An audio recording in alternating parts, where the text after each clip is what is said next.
everyone. Is my mic working? Yes? So, who was at the reception last night? Did you have a good time? Yes, that was fun. The only thing missing were more dogs. I wanted to share a story that I thought about and I feel will help all of you think about your own story, your own journey, and hopefully inspire you to focus on the legacy that you want to leave in your life. When I was in my early 30s, I'd gone back to get my teaching credential, and I was struggling with a really tough personal decision. And when our class had a break, I went out into the garden right outside the class, and I asked myself, what do I want my life to look like when I turn 80 and I look back at my life? What is it that I really want to see that I did and I accomplished? And immediately, I said to myself, I want to make a positive difference in this world. I don't know how that will happen, but that became my guide. So whatever job I took after that, if it didn't meet the criteria that I could contribute and make the world a better place, I left the job, and I kept searching and searching until I found meaning in my own work, which is what life's for me, what life's fulfillment is, and what it will be for you. So I'd like each of you to really think about, I know 80 for you probably seems hundreds of years away, but let me tell you, it goes by like that. So I really encourage all of you to think about, what do you want your life to look like when you turn 80 and you look back?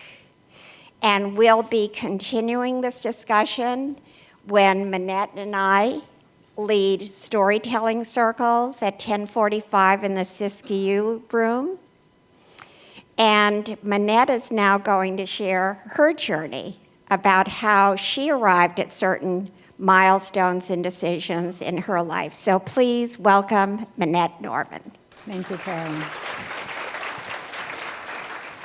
Thank you. Thank you so much, Carolyn. Carolyn and I had a conversation a couple months ago, and she told me that story about wanting to look back at her life at 80 and be proud and that she made a difference. And my journey has been so different, and yet now in my middle age, I feel like I have arrived at that place. And so we thought it would be interesting for me to share a little bit about my professional journey, because it's been a very much unexpected path. So I started out with a liberal arts education. I had no idea I would end up in tech, and certainly not as vice president of engineering at a big software company like Autodesk. I majored in drama and French, and I had the plan that everyone has who goes into theater, that they're going to be a famous actor, of course. And I did some acting, came out of college and thought, okay, here we go. And I moved to New York City and realized how abysmal it is to go to auditions and hear no and be rejected and feel just that, punch in the gut every time. And so I needed a plan B. I obviously needed a plan B. I didn't want to wait tables while going to painful auditions for the rest of my life. And so I called sort of on my other skill that I had from my education, was that I was fluent in French. And so I thought, well, what can I do with my French skills? And I got a job. I was living in New York City, and I got a job at the French Trade Commission in New York. And it was a time when they were bringing in the original PCs. This is pre-Windows, this is DOS. And I had never done anything with computers, and I turned out to be a natural, and I really loved the tech, and I loved learning it, and above all, I loved to explain how to use the software and how to figure things out, and I loved doing that with other people. And so this is like the mid-'80s at this point, and I had been living on the East Coast for 10 years and decided I wanted to move back to California. And this is what I realized. I was sort of reflecting in my conversations with Carolyn. What were these pivotal moments for me? It was a conversation I had with my best friend's husband. He is a novelist, and he had been, just as actors need to wait tables, novelists need to pay the bills too until they make it. And he had been working as a technical writer. And he said to me, Minette, you'd be a good technical writer. To which I said, what is that? Never had any idea what that was. And he said, well, you explain technical concepts in plain language so people can understand. So I thought, okay, and I moved back to the Bay Area. I had grown up in the Bay Area, and I moved back here. And I thought, what are the companies where I could be a technical writer? And there were like this many at that time. And one of them was Adobe. I wrote them a cover letter and a resume. I had no experience, but back then you could get by without experience because no one had the experience. So they called me up, and they said a few weird questions. They said, do you know anything about photography or pre-press or color separation? To which I said, no, no, and no. And they said, okay, we're coming in for an interview. I'm like, okay. So they gave me a writing test. They loved my writing. No one knew about pre-press and color separation. Maybe there were some photographers out there. And my first assignment was to write the Photoshop version 1.0 tutorial, which was back in 1989. So September of this year will be my 29th anniversary in tech. And, and what has characterized that journey for me is that I get bored really easily. And so I've changed jobs pretty frequently. In those first 10 years, I moved to I went from Adobe to a couple startups to Symantec. And then in 1999, I joined Autodesk. And I had the intention of a couple years at Autodesk and I'll move on. Okay, now if you can do the math, it is now 19 years later, I'm still at Autodesk. So what kept me there? What kept me there were a couple things. Another pivotal conversation was my manager, who had hired me as a technical writer, said, Minette, I need a manager. I need people to manage the other writers, and you'd be really good at that. And I had no aspirations to leadership or to management. But I said, well, okay, she was pretty convincing, I'd give it a try. And what I realized is that managing people are so much more complex than technology, and they're super interesting. And that's what grabbed me. And of course, I was a bad manager at first because I had to figure all of that out. I had to figure out that you cannot manage everyone the same way, that everyone's different, that they need different things, and what is it to bring out the best in people and to really let them flourish. And so I had several positions of management at Autodesk over the years. Every time I got bored, I tried something new. I left tech writing, I moved into localization. And I led that whole department through a big transformation. And I got a little bit of a name made for myself as someone who could lead change. And so now we come to my current position, which is 3.5 years ago. My manager, who is in the role that I'm in today, said, Minette, I'm moving into another role. So I thought, that might be interesting. What if I put my hat in the ring for the VP of Engineering practice role? So I was traveling, I sent an email to the person who was in charge, the SVP of product, and I said, I may not be the most obvious person for this role, but I would love the opportunity to talk to you. And he said, okay, let's talk. And he said, you have a good reputation, Minette. You have a great role as a leader here. You're a great communicator. But, and here's the big but, he said, there are 2 strikes against you for you taking this role. One is that you have never been an engineer. You've never been a software developer. You don't come from that background. And 2, and he was brutally honest here, he said, it's a boys' club, and you have to break into that boys' club. And I said, yeah, okay, bring it on. I'm ready to try that. And he said, okay, let's try it out for 90 days. And I suddenly realized, okay, Minette, you can say no. You can say, no, I don't want to try it out. It's either yes or no. Or you can embark on really the biggest audition of your career, which is what I did. So I did a 90-day trial in this role. And I want to share one conversation I had during that time. I was talking to all the engineering leaders at Autodesk, and they were all men. And I said, look, Amar, who was the SVP, I said, Amar has some concerns about my ability to do this job, having never been a software developer. And one of the guys said to me, and he was one of the most technical people in the company, and he said, Minette, you're looking at it all the wrong way. He said, stop asking what you lack and start asking what you bring that no one else brings. And he said, I'll tell you what I see that you bring. You bring a big picture thinking that engineers rarely have.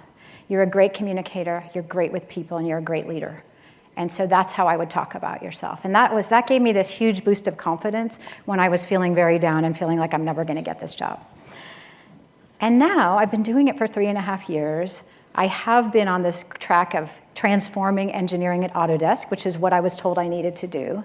It's been a multi-year journey that we're not done with yet.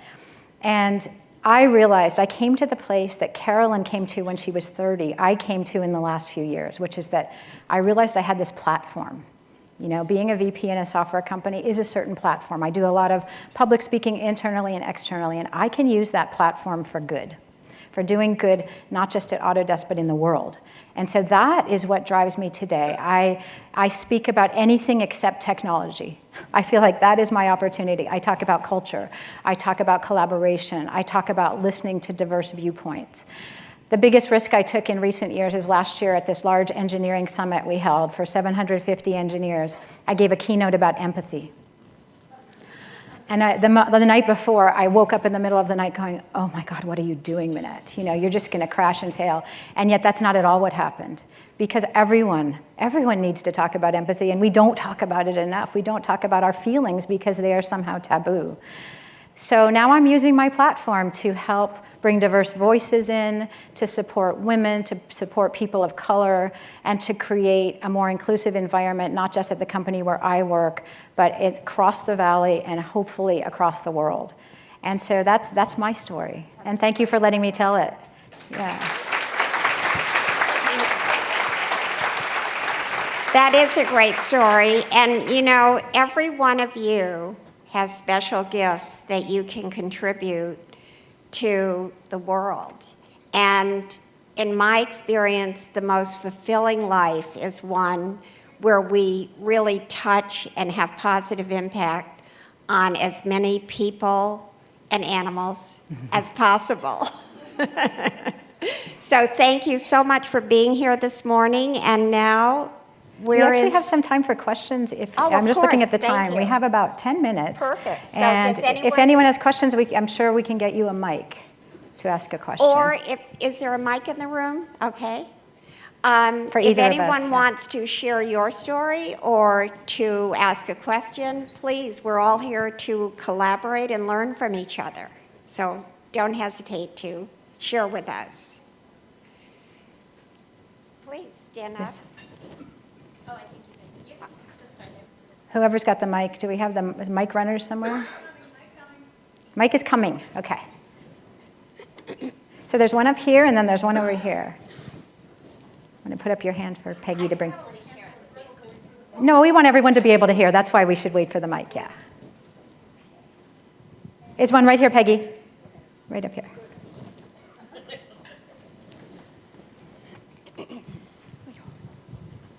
What would you say your most unexpected challenge through the course of all the transitions you've had has been? Question for me? Most. You want to repeat that question first? Yeah, so what was my biggest challenge or unexpected challenge over the years? You know, for a while, I really thought the challenge was going to be that I wasn't technical enough. And so especially in my early days, I just immersed myself in learning and getting people to teach me and reading and, you know, watching videos and making sure I understood the technology. But really the biggest challenge is influencing people who don't report to me. So I am in charge of really engineering for more than 3,000 engineers, but only about 800 of them roll up to me on the org chart. So what is the biggest challenge is getting them to understand why they should stop reinventing the wheel and why they should start embracing the common practices and the common behaviors. And you know, it's really about getting them aligned, like their priorities aligned with sort of the corporate priorities that I'm driving, and it's hard because everyone has product priorities and they're trying to get their features out to their customers, and we're telling them, no, you have to standardize, you have to take care of your technical debt. So all of this backlog of work that they need to do.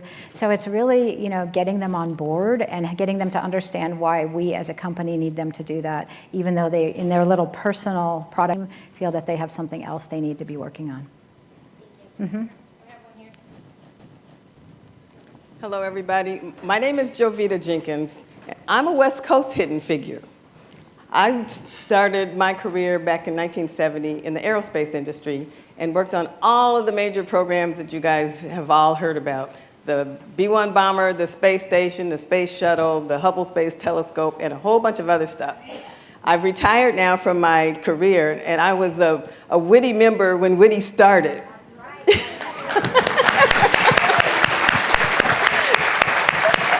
And it's so nice to come and reconnect with Carolyn, who I hadn't seen in about 20 years. I've retired now from my aerospace career, and now I help women who want to rise inside organizations. I do executive and leadership coaching, and I wrote a book called Get Out of Your Own Way. But I am now looking at, what do I want to be remembered for when I'm 81? I still got 10 years to go to get there. But it's how do you help more women get to be where you guys are? And that's kind of my goal today. So come, you can't come to my coaching circle, can you? They're full. But I'm here, and I'd love to talk to everybody. That's fantastic. Thank you. Hi, I'm Karen Cohn. I just had one question. You mentioned part of the criteria of those first 90 days was how do you break through the boys' club? Can you give us a few hints on how you accomplished that? Well, and I would say that earlier in my career, I sort of had that feeling that I needed to be like the boys. And a lot of women do feel like they have to be more masculine. And I think, now that I'm middle-aged, I feel like I'm not going to do that. And so I very much stayed true to who I am. I'm really transparent. And I would say to them, I'm insecure about this. What can you help me with? And I found that actually by being vulnerable, it was surprising because instead of being seen as weak, people wanted to talk to me and they wanted to say, I can help you with this. And I established great relationships, but I was totally honest with them. I said, I don't know if I'm keeping this job. This is what I've done. You guys know me for what I've done. They're not sure I can do this new job. What do you think it takes? I asked a lot of questions. And people love to be asked questions, right? And they love it when you listen to them. And so I really think that it was the being willing to be vulnerable, also being willing to say, I may not end up in this job. And then people actually, all these guys, they wanted me to be successful. And they, to this day, are some of my biggest allies. They're the engineering leaders around the company that help me get stuff done. And so I think it was just bringing them in and saying, look, I don't know if this is going to work or not. This is who I am. Want to learn from you. And it really worked. And we are, some of us are friends, some of us are not, but we're good colleagues, and they respect the fact that I was really honest with them. And I didn't try to put on a facade of, strength or machismo or any of that. It was just, this is who I am. Yeah. I'd just like to add one thing to that also. As you go through your career, build it, your word is everything. So when people know you're someone who's going to deliver what you say you will, who's honest, transparent, that they know that your work is not about you, but about making a difference with your colleagues and helping your colleagues, that sets your path in the right direction. Good morning, everyone. I am Queen with Autodesk, and I work with Minette. I'm so glad Queen. to see you on the stage. I have a follow-up question to what you just asked you right now, and you touched a bit on it. And the question is, how were you able to gain the trust of the people that you managed, knowing that you had no engineering background? You talked about being vulnerable and being honest with them. How long did that take for them to really say, you know what, she kind of knows what she's doing, and I'm willing to let her in and have her be our leader? Yeah. So what I decided to do, and I think this is true for anyone taking on a new role, is try to get some quick wins, because some of the things that I had to drive were like a multi-year project, and so I had to kind of establish fairly quickly that I knew what I was doing. And so one of the things I focused on was we were trying to get everyone to work in a common environment. And in order to do that, we actually had to change our source code policy. It seems like a strange thing, but our source code policy was very restrictive, so you basically had access only to the thing you were working on, and we were trying to get everyone to collaborate, and they couldn't actually see anyone else's code. So I partnered with our legal department and our CTO, and I'm like, can we change the source code policy? So within the first, I would say it wasn't 90 days, but it was within the first 6 months of my taking this role, I got that changed to be much more open, and there was a lot of communication about it because everyone had to adhere to the new policy, and they saw like, okay, she can get something done. So that was sort of step one. And then step 2 was really, hiring the right people. I hired a couple of new people who were really industry experts in some engineering practices and bringing them in and having them see that, okay, not only can she get stuff done, she can hire good people and she can start to drive change. And so I think it was step by step, but I really did feel like a quick win, just so that months didn't go by without anything happening. That helped establish some credibility, and it made people's jobs easier. So that was one of the things, yeah. Hi, I'm Meredith Jacobson. I'm the Network Director for Women in Technology Los Angeles. And actually, this is directed at Carolyn. One of the things she talked about is when you're 80, what are you going to feel like you accomplished? And one of the things that's been passionate for me is being a part of WITI and being a part of the leadership. I've been a member since 2004. And I took over as the Network Director in 2015. And I have been bringing my daughters. We've been including other young women in our events. We had a big Women in Aerospace event this year. Jovita was our moderator. And so what I'm telling you guys is that you're all here, you're embracing WITI, but not everyone is a member or goes to the events. And so if you want to make a difference when you're 80, find somebody who's got one of these red badges on their badge and talk to them about how you can become a part of this great ladies' legacy and continue it for the next 80 or 100 years.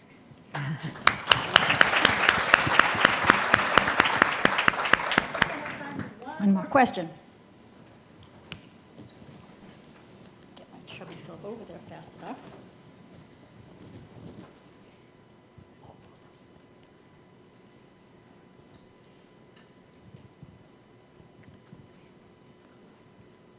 Hi, just continue with your previous conversation. You talk about how you did some quick win by hiring a few key personality in your organization. And I just want to know, how did you come to that conclusion these are the quick wins? What was the decision-making process? Thank you. Yeah, so how did I come to the decision about what was going to be my first win? So I don't do anything alone, by the way, and I think that has been the key to my success, is including others and having discussion. So I ask people, what is hard about your job today? And I talk to the engineering leaders, I talk to my boss, I talk to my peers. And one of the things that they said is that we're trying to get people to work together, but it's impossible. And so that to me seemed like, well, that's the number one thing. If it's really our source code policy, which seems stupid to be the thing, but if that's the thing, let's just tackle that. And no one had been willing to tackle it because they thought, oh God, it's going to be so hard working with legal and recrafting a policy that's been around for more than 10 years. And I'm like, why not? Let's try it. So it was really by bringing in others and hearing what their pain points were. I never come up with all the great ideas by myself. It's all, leveraging the minds around me and then figuring out what to do. Everyone. Thank you.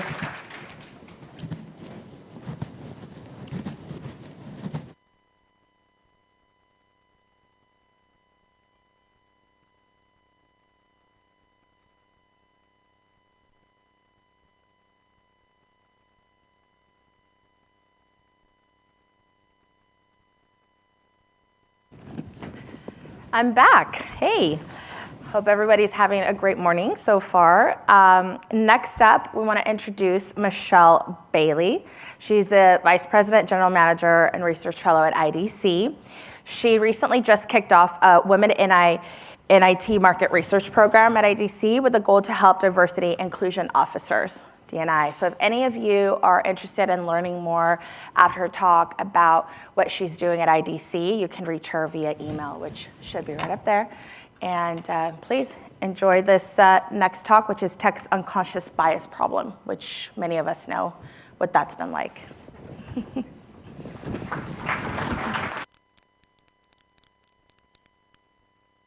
Good morning. Thank you for being here. I'm so excited to be here today. We've been working towards this for several months now, getting ready for this event. This is the third year I think I've done work with Carolyn and the WITI organization, so I'm thrilled to be here.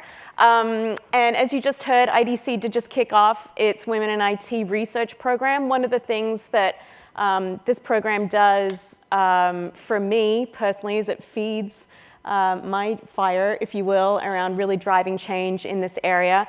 And it also helps our customers. One of the things that I've really stood by throughout my entire career is if I help my customers, I probably win in my job. And so this really accomplishes both for us.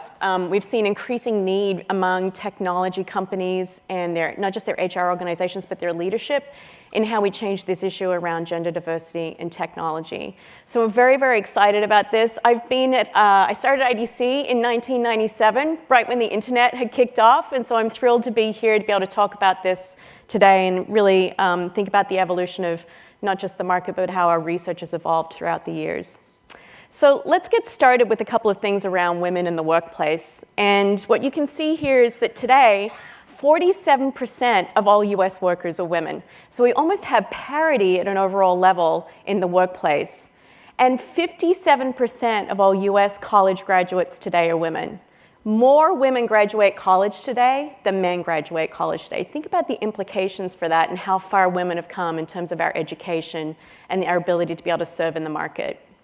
And 75% of all US healthcare workers are women today. Healthcare has been through a boom over the last 10 years, and it has especially benefited from having smart women enter into the healthcare industry. Okay, so now let's take a look at tech. Only 25% of US IT workforce is women today. 18% of US computer science graduates are women, down from 38% in the mid-'80s. We've gone backwards on this. 13% of US computer programming graduates are women. It was so great to hear Minette talk about all of the advances that you've taken forward in Adobe. But only 8% of primary patent holders today are women. So when we think about all of the world of innovation that's taking place in IT, only 8% of women are the primary filers on patents. And then only 2% of VC funding in the US was for women-founded startups. What on earth has happened here? We've seen this huge growth and influx of women into the workforce. We have about 57% of all women participating in the workforce today. And yet we've seen a decline in computer science graduates. This is a complete systemic failure of policy, of education, of investment. We have failed at multiple levels here, and this is not an easy fix. There are many, many things that need to be done to get us back onto the path where we can even begin to think about gender equity in the tech workplace. And so what we did as part of our survey with WITI this year, we interviewed about 1,120 of you, about 850 women, about 250 men, so that we could compare and contrast what you think the solution should be, and then take a look and see how men think that this should look also. So it's been a really great study to be able to help prioritize and think about what the steps are that we need to be able to take forward in this market today. So let me take you through something else. So while all this has been going on with education with women and women entering the workforce, there's been this systemic change in industry throughout the last 10 to 15 years, and really the last 70 years. So what you're looking at here is US GDP going back to just after World War II, 1947, all the way through to 2015. And what you can see is that most of the US market today is driven by services-based businesses. And what you can see is things like manufacturing and agriculture have declined significantly in terms of the amount of our economy that depends on those various industries. And there's something really, really special about services-based industries. They depend on humans. You need humans to run services-based industries. Think about healthcare, retail, government, education. All of these industries today rely very, very heavily on humans. In fact, 90% of all employees today work in services-based industries. And there's something else that's really important here also, and that is how it has changed where employees work. So while there's been the shift over to services over the last 70 years, take a look at what it's done for jobs. So this is a map of the United States, and what we're looking at here is the industries with the highest employment by state. So red is retail, blue is manufacturing. This is 1990. Now let's take a look as we step through time. Orange is healthcare, red is retail, blue is manufacturing. Healthcare is orange. Explains a lot, doesn't it, as to why our healthcare costs are so high today? So what we've seen is this massive shift of the employee base, mainly women, into healthcare industries. And what it now means for us in tech is that we're competing for all the smart women with good technical knowledge that have gone over to healthcare. So it creates a real problem for our technology sector as we go forward in order to be able to attract and retain women in the IT workforce, because now we've got a lot of competition in other industries. And here's something else that's really, really interesting about services economies over the last 75 years. They have been really difficult to automate up until now. Agriculture is almost all automated. If you go and look at farms today, you don't see people out there anymore. They're just huge machines out there and driving huge efficiencies in the agriculture industry. What used to take 10 people back in 1947, would take 10 people back in 1947 now takes 1 worker today. And in the manufacturing industry, what used to take 7 people now only takes 1 worker today. But in services, over the last 75 years, we've barely eked out a doubling in the productivity around the services organizations. And if we play this forward, this very slow growth in productivity in services, it's going to take another 50 years before we hit a factor of 3 in the services market. So what does this tell us? It tells us that the services industry is ripe for disruption. Whenever you see numbers like this, there's massive opportunity and there's huge disruption that's about to take place. And so for a lot of you in tech, you probably hear a lot about artificial intelligence and machine learning and deep learning and how important that's going to be in our industry going forward. It's because of this reason. Because if most of our employees are working in services-based industries and most of our economy depends on these industries, our economic growth is going to depend on driving productivity up. And if we don't drive productivity up, we're going to have a stagnant economy. And typically what we know is when we drive productivity up, everybody benefits. Higher wages, higher profits, more investment, lower unemployment. And so while there's a lot of fear around AI, it actually should result in very, very positive outcomes for our economy as we go forward. The other thing that happens when you drive higher levels of productivity is innovation. It explodes. And at the moment, we tend to see that innovation is at its highest point. A really good proxy for innovation is the number of patents that are filed in the market today. And what you can see is that there are about 3 million patents filed in 2016, but 43% of them came from China. And then a really good proxy for things like brands, new brands that are exploding, there were 7 million new trademarks filed in 2016, but 52% of those came from China. So we have a problem. We've got internal competition for employees, and we don't have enough IT skills. So what are we going to do to fix this? We're going to meet the needs of our customers. When we did a separate survey of businesses, and we talked to their IT leaders as well as their business leaders, and we asked them, what are your top business goals? What are you focusing on over the next 5 years? Number 1, innovate or deliver on new products and services. Number 2, invest in R&D. Number 3, deliver digital products, improve marketing, make the workforce more efficient, and expand geographically. What's not up here? Cutting costs, right? We've gone through this huge piece of our industry where cutting out costs was number 1, driving revenue was number 1. A lot of business leaders have woken up and realized that what we really need to do is innovate again. So this is a massive opportunity to be able to engage with a much broader part of our workforce, and that, of course, is women. And what it means for businesses going forward is that they've got to think about AI, right? We have to think about driving up productivity, not just with people, but with tools also. So when we ask these business leaders, what does AI mean for your business going forward? Interestingly, they said, number 1, improve employee productivity. Number 2, free up time for innovation. So what we already know about AI is that what companies expect to get out of it meets their business goals. And in tech, those are 2 really important things to put together. We always know when there's a product in the market that fits a need, it usually does very well. So it's going to be a very, very multifaceted approach to AI going forward. But what it means is that the IT jobs are going to be very different going forward. And what you're looking at here is a forecast of US IT jobs from 2016 out through 2026. There's a couple of things that are really important. First, we're going to add about 500 million new IT jobs in the US over the next 10 years. And we know that a lot of those jobs are going to be high paying. At the moment, we look for bachelor degree minimums. We know that experience counts in IT. Minette said it. It's really hard to find people with experience. H-1B visas have been capped out, and we've got a large retiring workforce. Yet, at the same time, we haven't been graduating enough kids out of school. So while computer science degrees have increased 10% over the last 10 years, healthcare degrees have increased 168%, bioscience 67%, engineering 51%. All right, so now the pipeline is looking really thin. And what we also know is that just under 60% of all US computer science graduates actually never go into IT. Right? So this is a huge problem for us. We have a gap. There is very much a need, and yet we've got half the population that hasn't been fully engaged. What's the solution? I don't think this is very hard.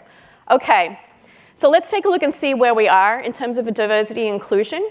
So in the survey that we did with WITI members, we asked them, how would you rate your organization in terms of its employee diversity on each of the following areas? And we looked at 9 different levels of diversity within companies, ranging from ethnic diversity, age diversity, all the way through to disabilities diversity. Number 1 is in terms of where companies are excelling is ethnic diversity. 46% of the women we surveyed said that their company has very good diversity when it comes to ethnic participation. And then 42% of women said that they have good participation in terms of age diversity. And then men are more positive. 50% of men said that they thought that their company did well in terms of ethnicity and ages. Okay, and if you look down, men think that we're doing better in all these categories. So now let's go almost all the way to the bottom. Gender diversity, number 8 out of 9. Only 28% of women felt that their organization had very strong diversity when it came to gender participation, but 45% of men felt that we were doing okay. So, okay, after all these years of working so hard, we're number 8 of 9. I think we've done reasonably well in terms of bringing in minorities into the technology sector. I wouldn't say we've done great, we've done okay. But as Carolyn reminded me of recently, women aren't minorities. So how are we going to move forward if we don't engage with half the population? And I guess the thing I would say is, well, at the moment, women are minorities in tech, right? And so this is why it gets lumped in with diversity and inclusion. Only in the survey, you told us that 21% of the women in your company were in senior leadership positions. This is, of course, a challenge without great leaders out there, without being able to speak about all of the challenges and all of the advantages of having women who bring very diverse opinions to what we see around innovation. It's going to be very difficult. And then you also told us that only 34% of women formed your employee base at your companies. That's actually a little bit higher than what we see in industry statistics. So in terms of what you're doing, you're actually doing better and feeling better than what many other women are in other companies and other industries. So this is clearly a challenge. And I would say a lot of it's because we haven't been bold enough. When we asked all of you if your companies have diversity goals and strategies, only 35% said yes. Another 20% or so said no, and then 42% weren't sure. And then of those of you that said yes, the strategy is to increase the proportion of women as a percent of all employees and to increase the percent of women as part of the new hiring process. It's okay. I think it's kind of mediocre, right? We've got a third of companies saying that they're doing something, and then they're going to increase the proportion. I think we need something bolder. We've been doing this for a long time, and it really isn't getting us anywhere. I think we need to have much more bolder visions. And I think that while it's very difficult to say by 2025 we want to have half of all of our employees be women, I think it's a much better goal and it's a much bolder goal for everybody to work towards than this sort of mediocre, we're going to step through it, we're going to take small steps and increment our way through this. I think if you set the goal really high, maybe instead of getting to Mars, you hit the moon. But I think if you have mediocre goals, you're going to get mediocre outcomes.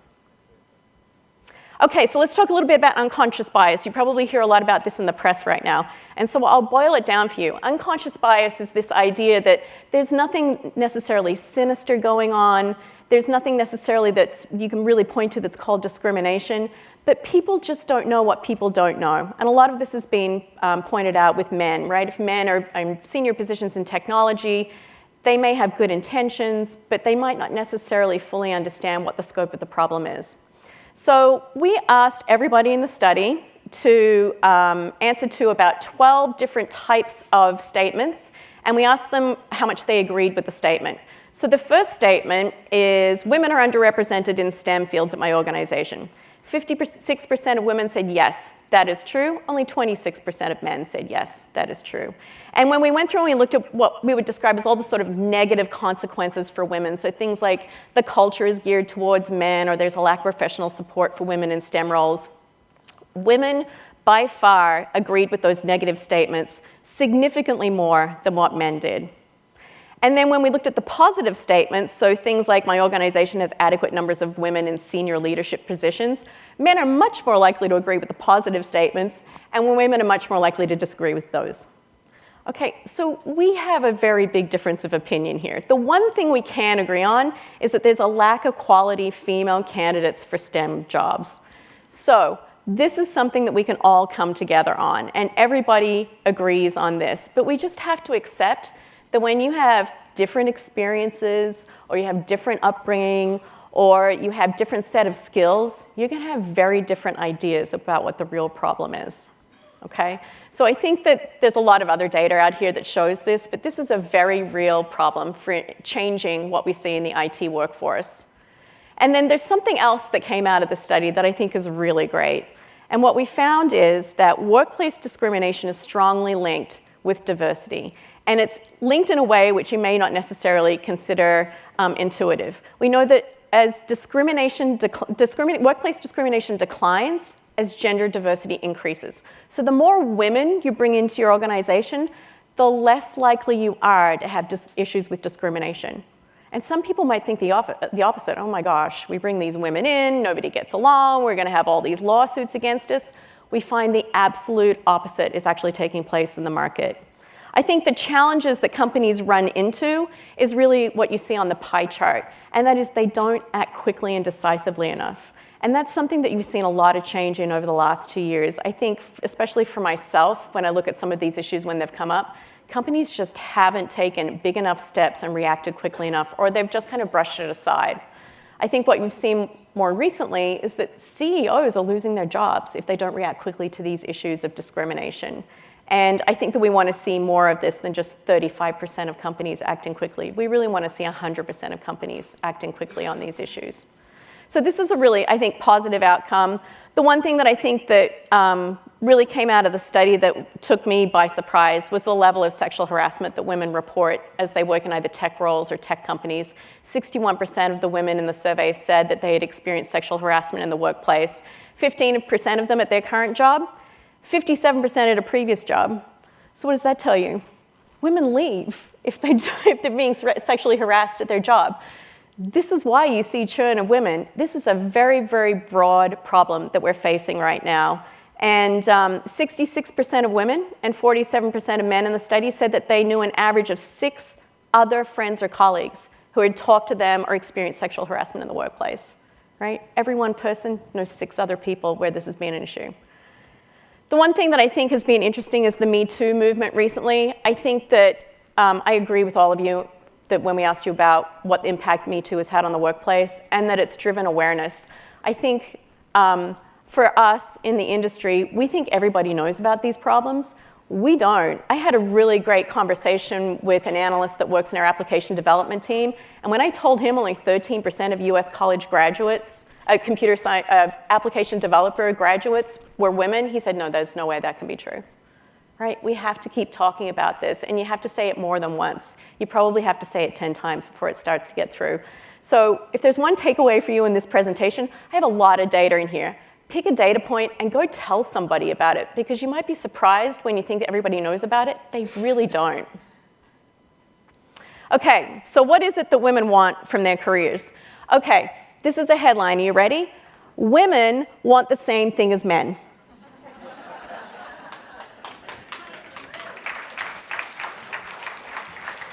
And number 1, we want fair compensation as pay, just like men do. Number 2, sense of purpose or mission. I thought Carolyn talked about that beautifully this morning. We definitely see this become more important as employees age, but men and women feel this way. And then number 3, work-life balance. It's such a myth that women want to be able to leave work early and they want flexibility so they can go get the kids and go put dinner on the table. Men want it at just the same rate that women want this. Okay? We all want the same things. The areas where there are some differences, women are much more likely to look for opportunities for career advancement and respect from colleagues or customers, whereas men are more focused on skills improvement and future employee opportunities. And you know what? I think men are smart. I think there's going to be a lot of change in our industry going forward, and you should reskill. If you're not thinking about reskilling or adding to your capabilities, you are going to miss out. I do think that the other thing that's interesting is that men aren't feeling held back by respect, right? So they're a little bit freer, I think, in some respects, to be able to go out and drive this reskilling for themselves. But I think we shouldn't get so caught up in worrying about, am I good enough? Am I going to get the respect from everybody? You should go out and get those skills. Build those skills where you feel weak. I think you heard Minette say that beautifully this morning. Okay, so where's the need? So if you look at the x-axis, that's how, the importance of those different features. So the further you are out on the x-axis, the more important the feature. But where's the gap? Number one, compensation and pay. Number two, opportunities for promotion, sense of purpose or mission, ongoing skills learning, and work-life balance. So if you're in an HR department at a technology company today, and you can only focus on 4 or 5 things, these are the 4 or 5 things I would focus on, right? This is universal. It's something we see again and again. It cuts across age. It cuts across income. I think this is really the map for how to engage with women as we think about the tech market going forward. Okay, so we asked everybody in the survey, okay, if you had 20 different things you could do internally and 12 things you could do externally, which one of these things would you do and how would you weight them? So we asked women and we asked men, and I love this data. I mean, if we want to continue with some funny stereotypes, this would definitely be it. So we asked the men what they say. I'm like, oh, it's easy. We'll just fix things internally. There's 4 things. We're going to create more senior leaders and give more money, and we'll put in bonuses, and we'll have fair hiring, and we're done, right? Then we asked women, well, we're going to need to balance. We're going to need to balance the internal with the external, and we're going to need to do 9 different things, and we're going to have to pay attention to all of those things. So what's the answer? The answer is there's no silver bullet. The answer is not that you're going to take on 9 or 10 different things, and the answer isn't there's just going to be 4 things either, right? It's going to be something in the middle. But what I really did like about this data was that it really showed that everybody can come together on a number of areas. And the one area that really stands out for me is pay equity policies. For me, nothing says fair like you're getting paid the same thing. Put your money where your mouth is. Okay, so this is what's interesting about getting data on gender pay gap. In the US, we report on overall statistics around gender pay gap. And at the moment, overall, in all industries, women are earning about 82% of what men are. In computer science and mathematical occupations, it's about 87% of men's earnings. So women make about 13% less than men. In the UK this year, they forced companies to file their gender pay gap data at a company level, and the company's name is put on it. So I went and took a long look at this data, and there were 10,000 named companies in this database. They had to have 250 more employees. And here's what we found. 77% of UK organizations pay men more than women, and 50% of them pay them 10% more than men. And when men are paid more, they make, on average, about 17% more than women. And yet, when women make more, we only make 9% more than men. So the UK is a very mature economy. There's a lot of tech in there. I went through and I looked at all of the technology companies in there. They're some of the worst offenders at gender pay issues. We will be reporting on that at IDC. But this is a systemic problem, right? It's not just our industry. It's not just in our country. It's everywhere. We just have to accept this as a problem. And when we asked in the survey, do you believe that your employer provides equal pay? Only 37% of women said yes, but 68% of men said yes. Okay? We have to keep talking about this. Take some of this data, go talk to somebody about it. Let's start dispelling all these myths that are out there in the market. I think one of the things that we have that's a challenge here is there's not enough transparency around pay. And I know particularly for me in my generation, you don't talk about how much you make. It's like crass, right? Less than 30% say that HR or their management provides pay ranges to employees. I think this is wrong. If I was entering into the IT workforce today, I want to know, what do I have to do to get to the next step, and how much more money am I going to make, right? It's really, really simple. And I think a lot of women leave not realizing if they hung in there maybe another 2 years, really push for a promotion, maybe you could make $20,000, $30,000, or $40,000 at the next level. I think a lot of us think it's like, oh, I'm not going to hang in here for another $5,000. I'm going to go somewhere else, and maybe I'll make another $5,000 there, right? That could be a mistake. It could also be a good thing if you go to another employer and they pay you 20 or 30% more. I would encourage that too. But less than a third of respondents say they're in a position to see other employees pay. Again, we don't share this information. I got into a fight with my son a couple of weeks ago. He insisted on knowing how much I made. Mom, how much do you make? I need to know, Mom. This is really important for my career. I want to know, should I go into tech? Should I go into analytics? I'm not going to tell you how much I'm making. That's ridiculous. And now I'm thinking about it, it's like, why wouldn't I just tell him that? That's crazy. I've got to go back and I've got to tell him how much I made when I first started and how much I made in the middle of my career and the things I did to be able to drive my income up over time. It's really, really critical. What's really interesting about this data is that while only 14% share their pay and compensation details with their coworkers, 30% of the 20 to 40-year-olds share that pay information. So if you're hiring younger workers today, let me tell you, they're telling each other how much they're making, okay? It's not a secret anymore. Here's something else you can do. So we talk a lot about mentoring in this market and how mentoring helps move women along. Let me tell you something. Mentoring helps move both women and men along. 45% of the men in the sample said that they had a professional mentor. 57% of the women had a professional mentor. And this is the best data in here. Are you ready? The more often you use a mentor, the more money you're going to make. Men in the $250,000 plus income range, 60% of them used a professional mentor. Women earning more than $250,000, 77% of them had a professional mentor. What are you all going to go do tomorrow? Go get a mentor. Okay, now here's something very interesting. Salaries are 15 to 16% higher for both men and women that are mentored. Now take a look at this. Women with male mentors make 13% more in salary than those with female mentors. Okay, let's just take that in for a second. With men, 79% of them have a male mentor. Only 53% of women have a male mentor. So I looked at this very long and hard. I was like, how could this be? All right. We have really just gotten started in IT, okay? It's really when you go back to the 50s or 60s that women got started in IT. We don't have 15 or 16 generations of workers that we can relate to, right? We've got 2 or 3. So we need to take it a little easier on ourselves. And I think men do drive a harder bargain when it comes to pay. I've seen it myself. I've been a manager. They're just not embarrassed about asking for money, and neither should we be.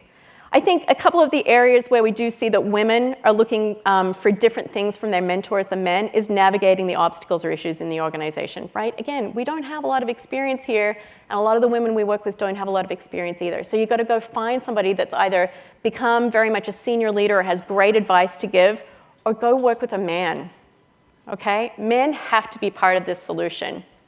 And what are men looking for from their mentors? Skills, right? This is a common theme with men. They're moving forward. They're building their skills. They're making sure they're getting to the next level. They're thinking about their next pay range already. So it's really, really interesting to see how this evolves differently. And then the one thing that I thought was really fascinating in this, high income earners worked with their mentor to advocate for them. Okay, so what does this mean? It means that you can have a mentor and a mentor provides you with advice. An advocate goes out and takes action, either action for you or changes in your company. So if you're going to go find a mentor that you want to work with, I would go find somebody that's willing to actually go out and advocate, talk about you, work with your manager, and start thinking very differently about this. So we talked about not having a lot of women with experience in the IT field. This is the first time in history where we've had 4 generations of women in IT. Okay? It's very, very different for us. And I would say that there's a lot of mentoring that can go back and forward between women. I've actually seen this idea of reverse mentoring, which is where you work with somebody younger than you to teach you a skill you didn't know. Please, somebody come help me with social media. Please. So while older women, I think, can help in guidance and providing advice on what's worked and what hasn't worked and how much you should be paid, I actually think that the inverse is true too, and I think that there are so many new skills that are coming into the market where you could work with somebody younger who's going to mentor you also. Reskilling is going to be so critical. I'm not going to go through everything on this slide, but the things you should learn if you want to learn new skills, I'm calling them the 7 C's: cloud, cybersecurity, cognitive coding, consumable data, which is data integration, customer experience, and chain for blockchain. And then the other one is analytics. Analytics is in every job going forward. It doesn't matter what you do, you have to get smart. Statistics is something you really should become more comfortable with in the workplace. And then in terms of workplace skills, you're going to have to be multidisciplinary. You can't just be good at one thing anymore. It's got to be about insights and action. You're going to have to think about how you prioritize information overload, use tools for those, and if your company doesn't have them, go out and make them, buy them. And then this idea of emotional intelligence. I think that for our tech industry, we're in such a mature phase right now. This idea that we can have sort of these entrepreneurs running companies and running roughshod over the companies and really not paying attention to the details, I think is over. I think we need very mature leaders that can think empathetically across a number of different areas in the market. And I think we're going to see some pretty big changes in technology leaders going forward. The one area, too, that I'm going to talk about is this idea that we are inventing technology for social good. So we have the FAA for aviation. We have inspectors that come in and look at our houses when they're being built and when roads are being built. What's the certification or the inspections agency for the social good of IT as we build it out? We don't have any. We're unregulated. I think the first sign that we're seeing a change there is GDPR, which is being pushed through. It's privacy regulations through the UK. We're going to see more of this, and I think we need it. You think about the digital disruption that's about to take place in IT. It's going to be embedded in every job we do, every industry that we have. It's going to be completely widespread. We need to start thinking more about how we're changing the lives of the people that are our customers and our employees. And I also think that we're going to start to see organizations pay a lot more attention, not just to physical well-being of its employees, but the mental well-being of its employees too. When you think about so many of technology companies today, they have a diverse workforce, they're remote. You don't have people coming into the office like you used to 20 or 30 years ago. And when you think about the information overload that we're all taking in, we need to be able to help our employees skill through that. And that has very much an impact on both the physical and the mental well-being of employees today. So I'm going to leave you with 3 things. Number 1, be intentional. And Carolyn said it. If you have something that you want to make a change in it and ask yourself every day, am I being bold enough? What are the 1 or 2 things I really want to change? Let's not do this, we're going to do 17 things anymore. We're going to do 1 or 2 in order to drive that change. And then be transparent. Share information that makes you uncomfortable. I'm going to go talk to my son about my salary, I promise you. And find yourself a mentor, not just somebody that's going to get you through this gender pay gap issue, but think about reverse mentoring also. And then be human. Let's all be empathetic to our employees and to our customers and our partners. Let's think about what it is that we're building and how this is really going to shape the world and what it's going to mean for innovation. And really think about the depth and the level of how technology is going to change us going forward. And just remember, I think people are the difference in this services economy going forward. So technology can drive innovation, but I think it's the people that really multiply that technology innovation. All right, with that, I thank you very much.